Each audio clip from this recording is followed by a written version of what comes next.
Welcome to the Purposeful Lab, a series produced by Franciscan University where we explore the embedded purpose that we find in the universe and in our lives. And we do this through exploring some of the key issues that are affecting our culture today.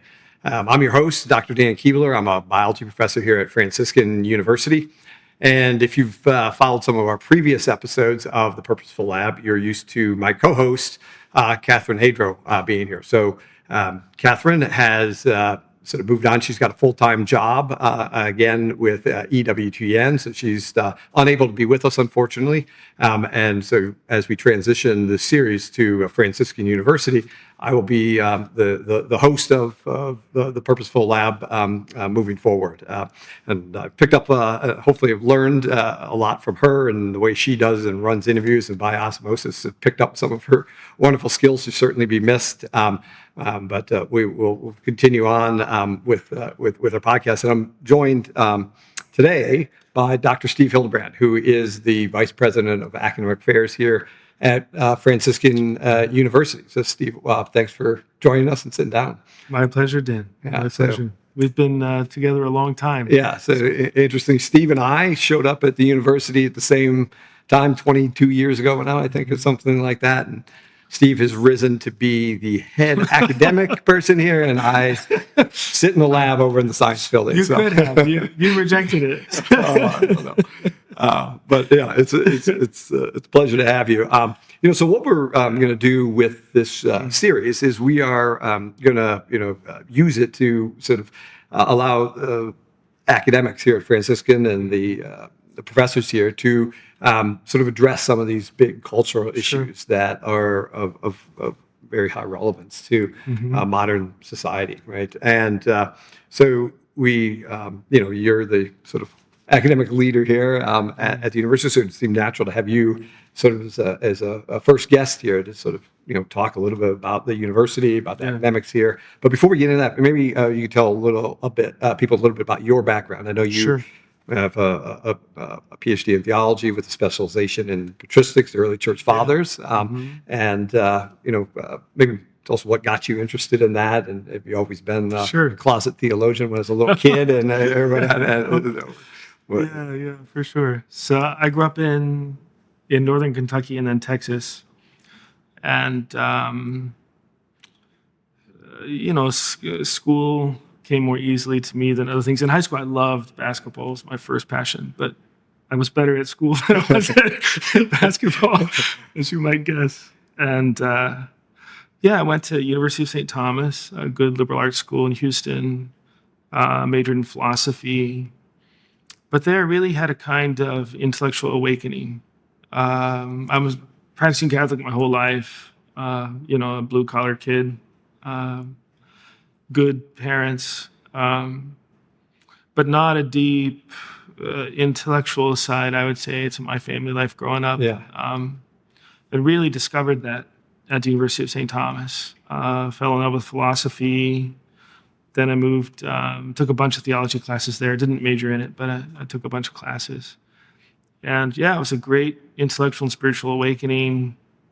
I would say the beginning of a journey, didn't know this at the time, but the beginning of a journey that really has come to fruition here. Over many years of teaching, thinking about, of course, theology, about God, about our Lord, about the church, about the human person, but about education more broadly. I mean, Franciscan is a different place, and really was the occasion for me to put a lot of things into place. Some of them even falling into place more recently. In my current role, I have a vantage point that obviously I never had, and really wonderful journey. Very grateful. Went to four. So I graduated with philosophy and actually mathematics as my undergraduate majors, and then had a wonderful mentor. He died a few years ago, Father Kelly at University of St. Thomas. I'd be lost without him. I still don't know what he saw in me. I mean, but he took me under his wing, gave me fantastic advice at crucial moments in my life. Met my wife at St. Thomas, and yeah, so then largely because of him, I mean, there's no really wonderful kind of epiphany about Yeah. studying in the early church, anything like that. He knew this mentor of mine, knew a wonderful professor, Father Joseph Lienhard at Fordham. And when I expressed an interest in grad school, he strongly encouraged me to go in that direction. I had wide interests, still do, very wide interests. So I probably could have studied any number of sub areas in theology, but Father Lienhard did early church, so That's what you I did early church. That's great.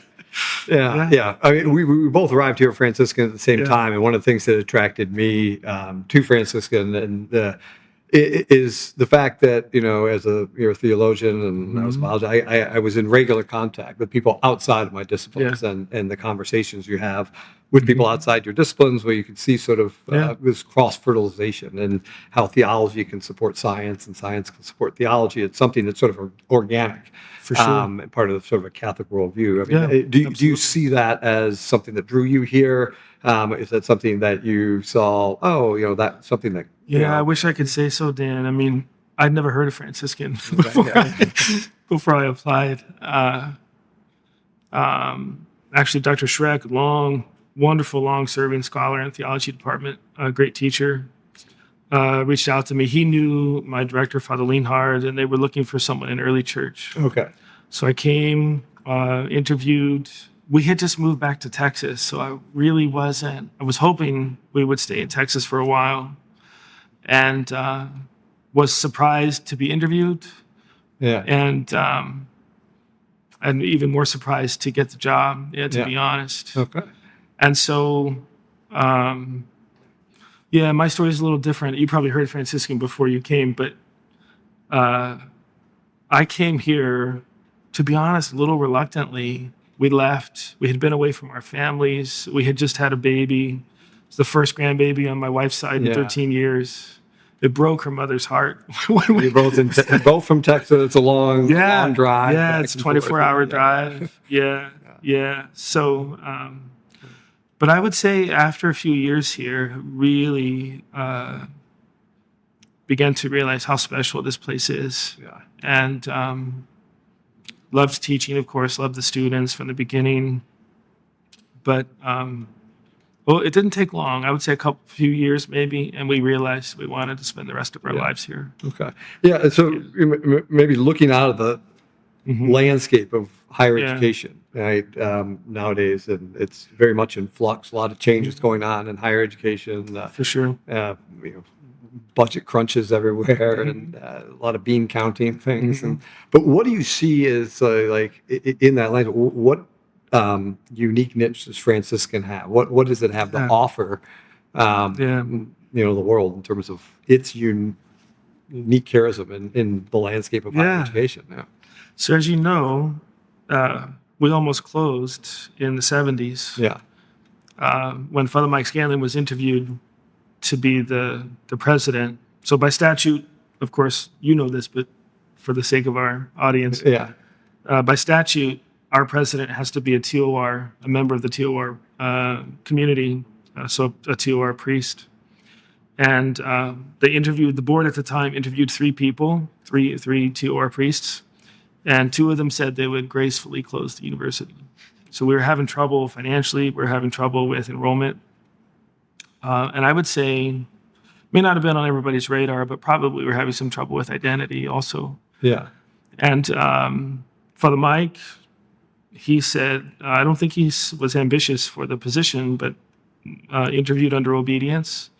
And he said, if you choose me, I will make Christ the center of this campus. And for me, that decision on the part of Father Mike we're still living out the consequences of that. It's still bearing fruit. Yeah. And so what does Franciscan have to offer? It has to offer a place where the academic life is centered on Christ. And that center has grown to permeate every aspect of our life, including our different academic disciplines. Yeah. And maybe you can give an example of that, because I think a lot of people say, oh, Christ is at the center of the academic world is like, oh, I'm a biologist. I got to sit and Right, talk what does that theology mean? in Yeah, biology yeah, class, which it's right. much deeper than that. Oh, for sure. Yeah. So Yeah, in fact, so in my role now, I have to address this all the time with the faculty, and I tell them, look, we don't need to.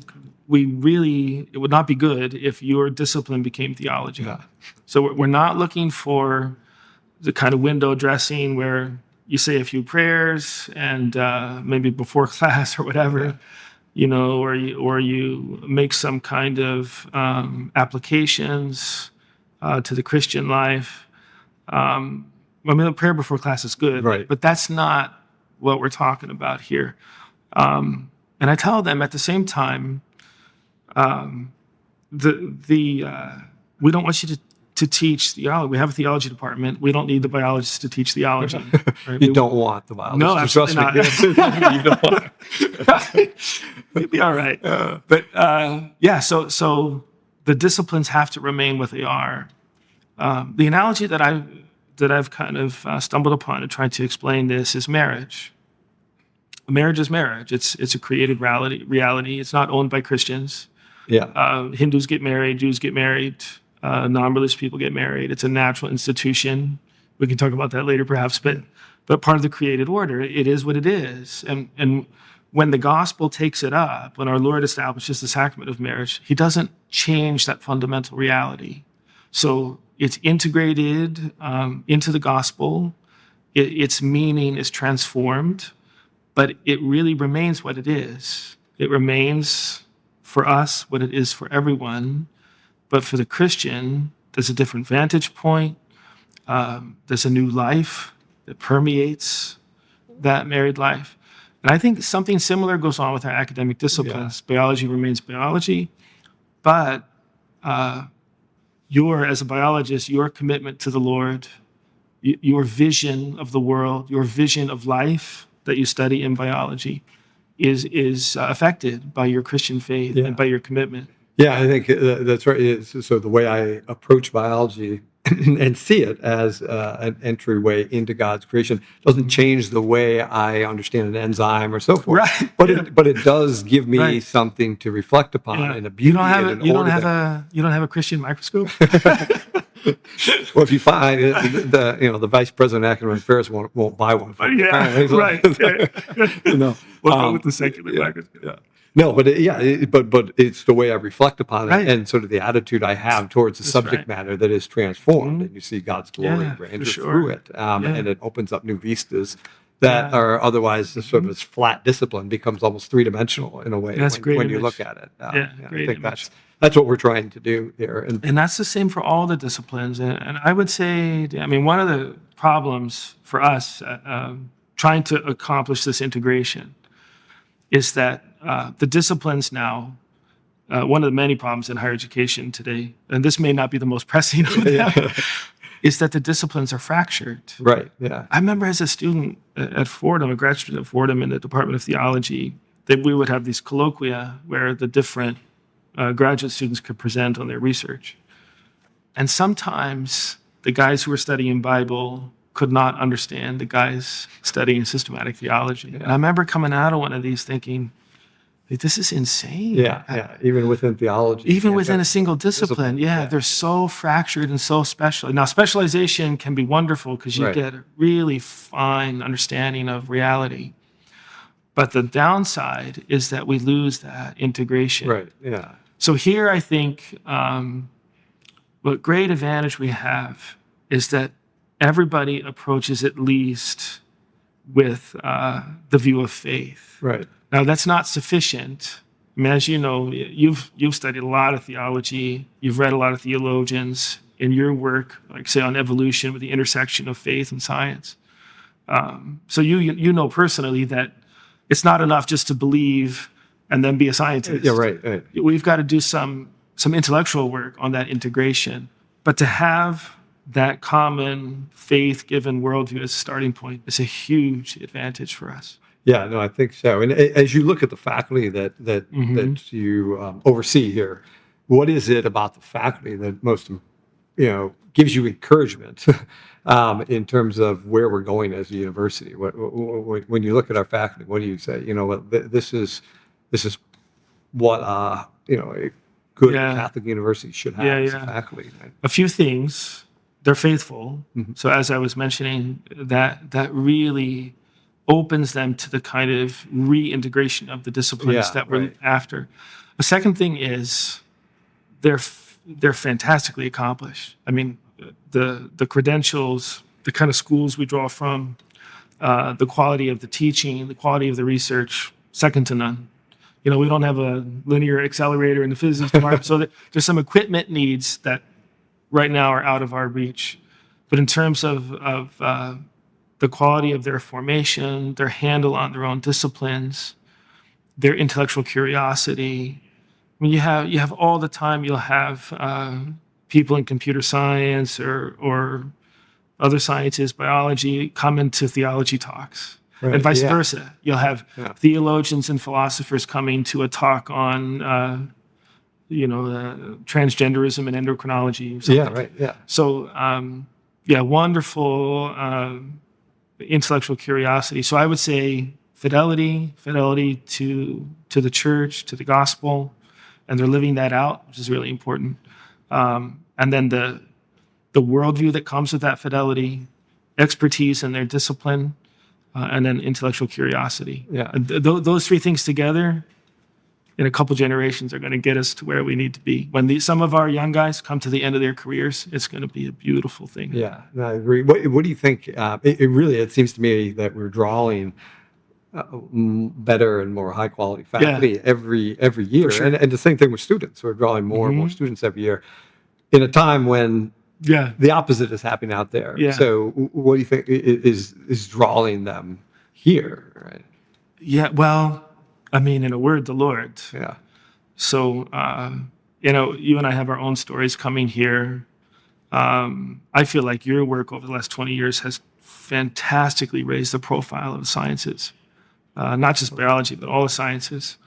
And really, yeah, I mean, we can't flourish if God doesn't convert biologists and computer scientists and mathematicians, convict them of the truth of the gospel, and make them faithful. Yeah. When he does that, a place like us is attractive to them. Yeah, right. Yeah. That's Yeah. good. So, this season, we're having a number of episodes on topic, the nature of man and woman.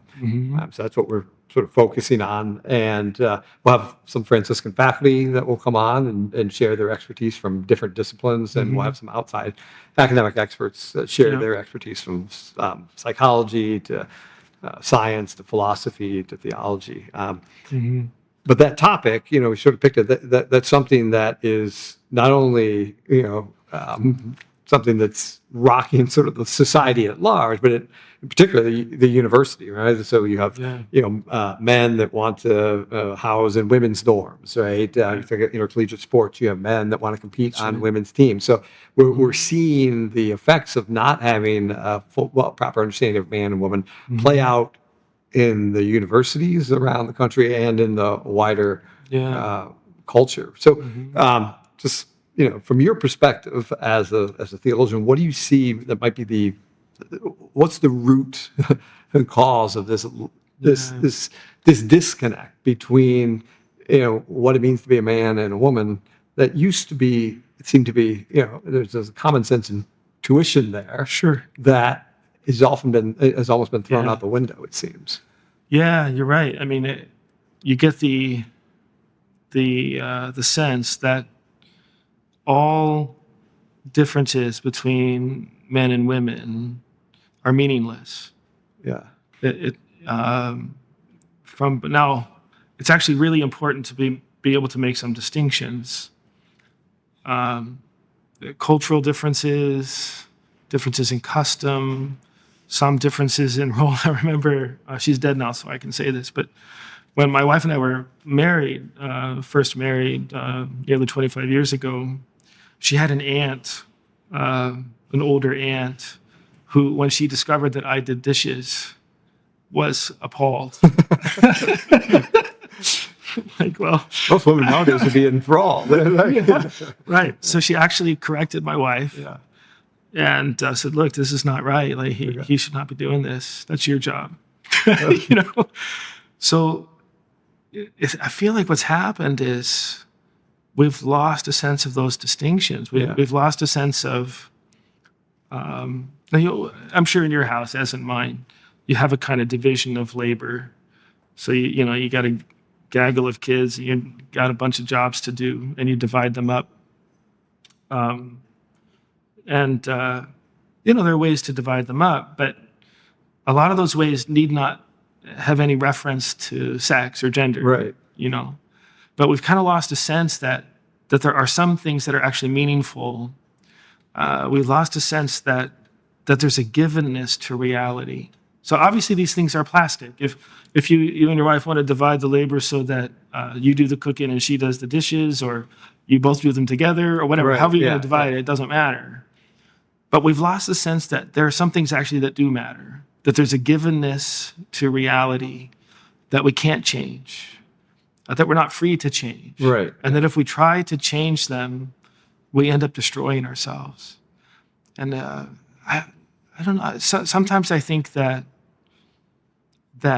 the givenness to reality, we've lost that because we've lost a sense of God.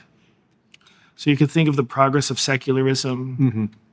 If there's no God I'm going to think of the name of our podcast, right? If there's no God who establishes a purpose and a design and an order that's given to us, that the Lord gives us all kinds of freedoms, and we can talk about that. But if there's no givenness, then we get the idea that everything comes from us. Right. Yeah. It's funny because in science, you can't do science without a priori assuming that there's a givenness to the universe, right? There's something there. It has to be repeatable. That I meant, it's Right. repeatable, it's regular, that I can, and I have the capacity because of my God-given reason to partially at least understand that. And it's real, right? Rather than, so we make that assumption. And it's weird because as a society, we almost overvalue science, right? But the assumption there's a givenness to science. There's a reality there that if science shows it's there, it's true. But then we come back to something like sex, which science can show, well, there's male and female in the animal kingdom. There's sperm and there's eggs, there's two gametes there. But then we pull back and say, in that area, well, there isn't a givenness there. It's sort of something imposed on me, and I can throw it off if I want. Yeah, that's good. That's a great point. So we kind of truncate the givenness of reality and say, look, okay, maybe there's a givenness in these material things and the function of atomic particles or whatever. Quarks, okay. But then once you get outside of that, it's a free-for-all. Like there's no more order. There's no more givenness. Yeah. And then what happens is you're actually free to change in this kind of mistaken view of freedom. Right. You're free. Then even the givenness that you find in the material world through science, even that givenness is open to your arbitrary whim, and you can change it as you see fit. As you were talking, I was thinking when we first met, I don't know if you're still into this, but you were into experimenting with fruit flies. Yeah, I still have some fruit flies in the lab. I torture every once in a while. Well, but the whole point you were saying, if I remember right, you were trying to discover the genes in the fruit fly that set them up for epileptic reactions and so on. And the whole point of that, like you would try, okay, I'm gonna isolate this gene or inject or introduce this environmental change or whatever. But the whole assumption is that there's a stable order for you to find. I mean, if the game is changing every time you come back to experiment, why bother? Right, you can never figure it out. Yeah. Right, so maybe that's why I never got any good results. No. I kept hoping and praying that you would discover the cure for epilepsy, the cause, and then the cure. And then we would be on our way to $1 billion endowment or something, Sorry to disappoint. But yeah, you're right. I mean, if that order is not there to discover, there's no purpose, there's no meaning. So sometimes we'll allow in our culture, in our world, we'll allow that to science. Okay, there's an order in science. But then we won't extend it. We could truncate that, abbreviate it. We won't extend it to other parts of life. Yeah. And so, there will be no order in the realm of psychology, no order in the realm of spirituality or philosophy. Yeah. It's almost like those orders that deal with like our personal autonomy. When you get to that, we don't want that.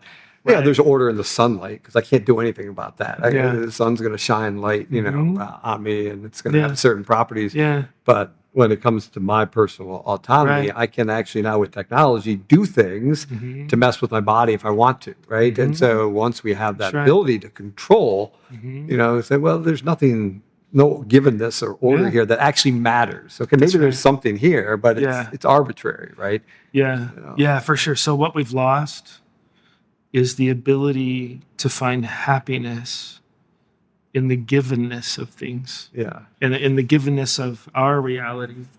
So, the idea that a man can only find happiness if he can make himself into a woman, he gets that into his mind. So there's got to be a surrender to reality and almost like a confidence in the Creator. Like, look, if you surrender to this order, there's plenty of freedom within that. You surrender to that order. There's plenty of room for creativity and freedom.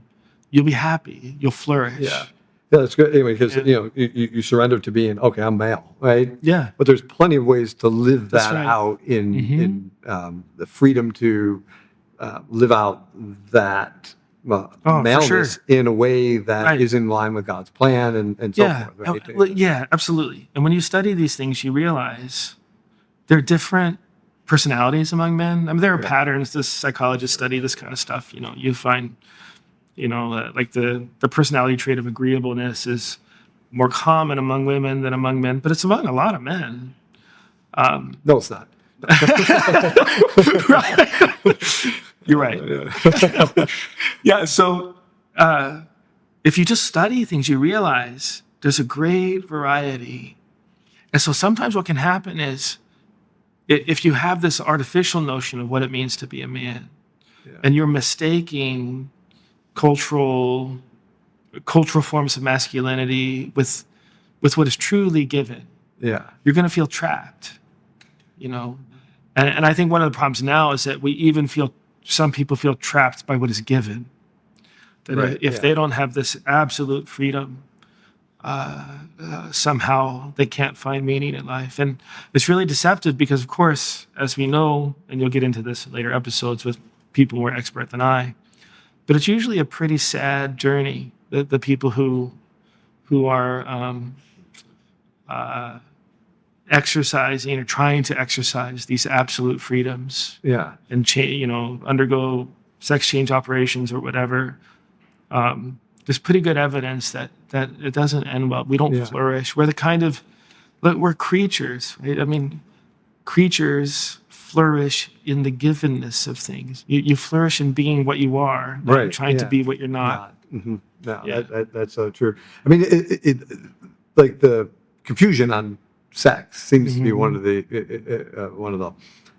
extreme versions of lacking this view of purpose. It's like, so for sure. So when for you sure. really lack purpose in your life or direction, then it's like, okay, well, I've got to change something, and I don't know, but I'm just going to make it and whatever I want. But do you see? I mean, you've been teaching here for 20-some years. Do you see students coming in? Franciscan's a unique place, but you still, these students come from the wider culture. Sure. So do you see students coming in with some traits now that they didn't have 20 years ago that are where they're picking up some of this relativism in the culture and are unable to sort of articulate some of this givenness? A little bit, for sure, Dan. I mean, you're right. They come from the culture. I would say but we don't have real significant problems with transgenderism or gender dysphoria. Sure. But we have plenty of students, too many students who have mental health problems. like as you say, they're coming from the culture. We have COVID kids. It's not like our kids, or I call them kids, but our students, it's not like they were spared the effects of COVID, Right. the effects of the shutdown, Mm-hmm. the spikes in mental illnesses, anxiety, Yeah. depression, and so on. So we see our fair share of those things.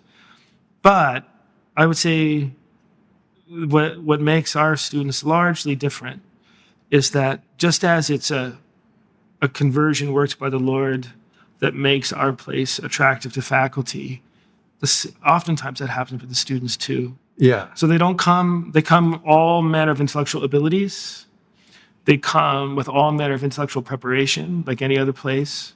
But so many of them come with faith. So if you have faith, there's an openness to the givenness of things. Yeah. You're open to the surrender of your life to God, that open to the idea that you're going to find happiness in His plan His for plan, you. not your plan. Right, Yeah, exactly. No, that's a great point. Yeah. You said something earlier I wanted to come back to. You Sure. said something about, we were talking about the university or something, it's a natural institution. You mentioned like marriage as Yeah. being a natural institution, the man and woman in a marriage.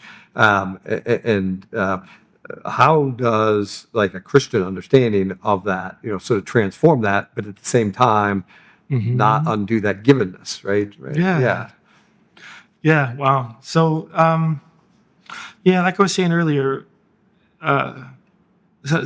sometimes you can edit this out of the podcast if you think it's inappropriate. But sometimes I'll joke, look, Christians don't propagate the species by prayer. It doesn't change the reality of marriage.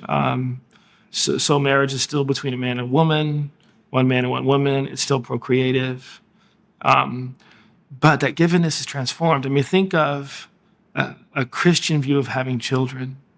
So you have, obviously, human beings have been having children for many thousands of years. Yeah. But a Christian looks at his wife as a friend in Christ, as a sister in Christ. Right, yeah. A Christian looks at his children as individual creatures of God, invested with dignity, given a vocation. Christians can't have children and then put them to a utilitarian purpose. Right. Okay. You can't have children to work the farm. You can't have children to do your work. You can't have children so that they'll take care of you. When you're old. Right. I mean, I'm kind of hoping for that. I'm kind of hoping we have 8, so I'm hoping you have 7. So I'm hoping 6. you have 6. Okay. So I'm hoping that 1 will take care of it. So I have a 1 in 8 chance. You got a 1 in 6. Yeah. But that's not why you have them. Right. So that the Christian view, you look at them differently. They have God-given vocations. They have their own purpose given to them by God, their own value, their own dignity. Yeah. I mean, in some cultures, especially the past, you would look at children almost as commodities. Yeah. And a Christian marriage, obviously you can't do that. You can't look at your wife that way. But I think it's taken us a long time to get to this point. St. Augustine has this funny line. He's, of course, toward the end of his mother's life. So he came into the church when he was 30 or so, was baptized. And then after his baptism, he and his mother and his friends were going to go back home to North Africa. Yeah. And his mother, St. Monica, died before they could get back there. And they had these wonderful sort of intellectual, philosophical, theological conversations before and after his conversion, before and after his baptism. And he makes this quip in the Confessions that it's as if she's a man, because in that culture, your wife is not your friend. Right. Okay. Yeah. A woman is not your friend. If Augustine wanted a friend, he'd have his male friends, as he did. But you could see his relationship with his mother breaking that really restrictive kind of cultural barrier. Yeah. And really the Lord doing that by granting them together these mystical experiences, this wonderful communion with each other and with Him. Yeah. So Christianity has the ability to break those cultural norms that really have no place it doesn't dissolve the givenness of reality, but it dissolves what doesn't belong. Yeah. And it seems like that's what it partly fueled. So this escape from masculine and feminine roles is like women felt restricted or so forth. Sure. Men felt dominant, like they could dominate and so forth. So you have this these roles that people wanted to get rid of. In one way, let's deny that there are roles at all. Let's deny that there's sexes at all, and we can do what we will. And people say, well, how would you respond to somebody say, well, that gives me freedom now. I can do what I want, and I can create. And the church, though, it doesn't view it that way. They view that there's a givenness, and there are certain things that as a male, that is who you are, right? Yeah. Why doesn't that restrict my freedom and my happiness? Right? That's right. To me, so I think Christianity has the power to, as I said, to dissolve these kind of artificial cultural customs and barriers to flourishing, which are real. Yeah. Right. I mean, you think of the institutions like slavery, definitely the way women have been treated over the centuries. I don't think it's consistent with the gospel to deny women the right to vote. Right. Yeah. That's not too long ago in our own country. Right. Women had the right to vote. So I feel like Christianity has the power to dissolve all those things. But what I wanted to say is, I feel like nowadays there's a special burden on men. For sure, So men, it seems to me, have to take on a nobler vision of themselves and of women to give women the rightful freedom to flourish. Yeah. That the way the Lord has kind of set up our differences, there's a lot that falls to us. It's a terrible and a painful irony that so many victims of the transgender ideology are young girls, right? That you have, you have some good feminism that led to some bad things, but also to some good things, to some dissolution of these artificial cultural boundaries and barriers and so on. But then this terrible twist that the same forces that were for feminism, and too often for a kind of bad kind of feminism, end up now inflicting this ideology on women. Yeah, exactly. Yeah. The men have to step up, I think. For sure.